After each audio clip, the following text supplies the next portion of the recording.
Monsieur le Président de la Commission du commerce international du Parlement européen, coprésident de la conférence parlementaire sur l'OMC, Monsieur le Président de la 14e conférence ministérielle de l'OMC, Monsieur le Secrétaire général de l'Union interparlementaire, UIP, Monsieur le Président du Conseil général de l'OMC, Madame la Directrice générale de l'OMC, chers collègues parlementaires, distingués experts et consultants, chers invités, Mesdames et Messieurs, après le Président du Sénat à l'ouverture des travaux ce matin, il me revient de prendre la parole à mon tour en ma qualité de président de l'Assemblée nationale du Cameroun. Je voudrais ainsi saisir l'occasion qui m'est offerte pour vous souhaiter une chaleureuse bienvenue et constater avec vous que depuis votre arrivée à Yaoundé, vous y passez d'agréables moments. Je souhaite qu'il en soit ainsi pour ce qui reste de votre séjour dans notre belle capitale. Mesdames et Messieurs, la tenue des conférences parlementaires sur l'OMC en marge des conférences ministérielles est une pratique établie de longue date. Permettez-moi cependant de saluer celle de Yaoundé, comme pour dire qu'elle arrive à point nommé. En effet, la présente conférence parlementaire sur l'OMC se tient dans un contexte marqué par des tensions commerciales entre les membres de l'organisation, un affaiblissement de ses capacités, un rôle mitigé des parlementaires, des avancées plus ou moins maîtrisées du commerce électronique. Le secteur agricole souffre encore de quelques pesanteurs au moment où, justement, tout doit être mis en œuvre pour améliorer la sécurité alimentaire. En somme, les défis sont nombreux.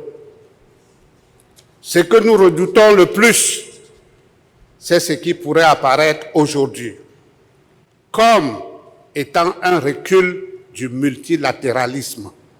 Et pourtant, malgré le poids pernicieux de l'économie mondiale, de la géopolitique et des technologies sur le système commercial, je demeure personnellement convaincu que l'OMC constitue un modèle d'organisation multilatérale. Son Excellence, M. Paul Biya, président de la République du Cameroun, fervent adepte du multilatéralisme, a fait de son pays une terre fertile pour les échanges dans ce domaine. Le choix de Yaoundé pour accueillir les présentes assises n'est donc pas fortuit. Il est même très significatif. Aussi, souhaitons-nous que les travaux de Yaoundé apportent une dynamique nouvelle, autant dans les interventions que dans le fonctionnement de l'OMC. Il s'agit d'aller vers une revitalisation du système commercial mondial, une revitalisation inclusive, fondée sur le dialogue, la coopération et le multilatéralisme. Mesdames et Messieurs, chers participants, en écoutant tantôt la présentation des résolutions prises à l'issue des travaux, je peux déjà vous dire ma satisfaction, car elles vont toutes, vous vous en doutez, dans le sens souhaité par une OMC plus crédible, plus efficace et plus pertinente dans ses initiatives. Je m'associe à vous, chers participants, pour saluer en particulier la conclusion des négociations concernant l'accord sur la facilitation de l'investissement pour le développement.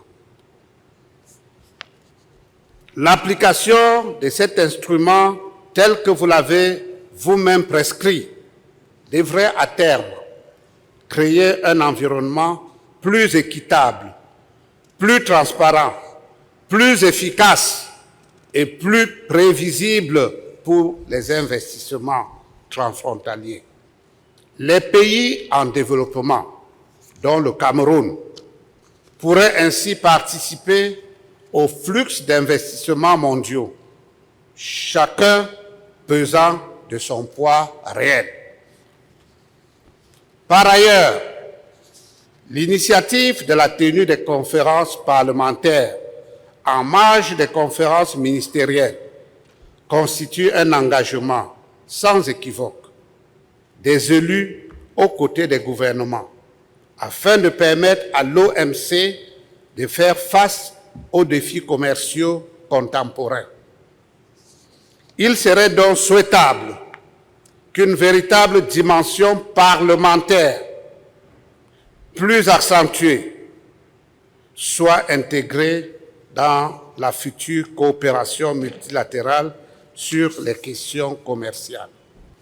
Nous le savons tous, les parlements constituent une force de proposition telle qu'ils pourraient contribuer de façon notable à la mise en place des mécanismes de contrôle, aux négociations et accords commerciaux en amont comme en aval. Les parlements seront ainsi à même d'évaluer l'effet des accords sur les populations dont ils sont les représentants. Pour sa part, le Parlement camerounais est disposé, à son niveau, à toujours apporter son soutien total à l'avènement d'une OMC réformée, crédible, inclusive et dont l'ambition sera de répondre chaque fois aux attentes des citoyens. Pour clore mon propos, à la suite de Monsieur le Président du Sénat, je voudrais exprimer ici toute la reconnaissance de l'Assemblée nationale du Cameroun à l'endroit des initiateurs de la conférence du Yaoundé. Je pense notamment à l'Union interparlementaire, l'UIP, le Parlement européen, les dirigeants de l'OMC, le président de la 14e conférence ministérielle et tous les autres acteurs qui, de près ou de loin, ont contribué à l'organisation des travaux pour en faire un succès. Ceci dit, je voudrais souhaiter aux uns et aux autres un bon retour dans leurs localités et pays respectifs. Je déclare clos les travaux de la conférence parlementaire sur l'OMC, session de 2026 à Yaoundé. Vive le Parlement camerounais, vive la conférence parlementaire sur l'OMC, vive la coopération internationale pour que vive le commerce mondial. Je vous remercie.